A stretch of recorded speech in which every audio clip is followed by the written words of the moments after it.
কৃষক এবং সাপের গল্প। একবার এক শীতল এবং হিমশীতল সকালে একজন সহৃদয় কৃষক তার ক্ষেতে দেখাশোনা করতে বেরিয়েছিলেন।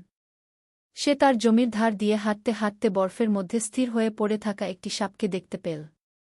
তার শরীর শক্ত ছিল এবং তার আঁশগুলি হিমে ঢাকা ছিল।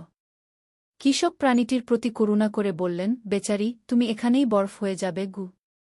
সাপ বিপজ্জনক হতে পারে তা জানা সত্ত্বেও কৃষক আলতো করে সাপটিকে তুলে নিয়ে তার কোটের ভিতর তা গরম করার জন্য রেখেছিলেন।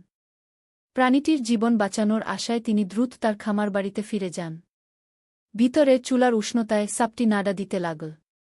তার চোখ খুলে গেল, আগুনের আলোতে জ্বলজ্বল করছে এবং তার শরীর আবার নড়াচড়া করছে। কৃষক প্রতিক্রিয়া জানাতে পারার আগেই সাপটি তার স্বভাবের মতো সত্য তার হাতে কামড় দেয়। কৃষক ব্যথায় হাঁফ ছেড়ে পিছিয়ে পড়ল। দুর্বল কণ্ঠে তিনি বললেন, আমি তোমাকে দয়া দেখিয়েছি, তবুও তুমি আমার ক্ষতির প্রতিদান দিয়েছ। তার শিরায় বিষ ছড়িয়ে পড়ার সাথে সাথে কৃষকের শেষ কথাটি একটি চিরন্তন সত্য প্রতিধ্বনিত হয়েছিল, কখনো অকৃতজ্ঞকে বিশ্বাস করবেন না গি। সাপটি দূরে সরে গেল, বাড়িটিকে আরও একবার নীরব এবং ঠান্ডা রেখে গেল।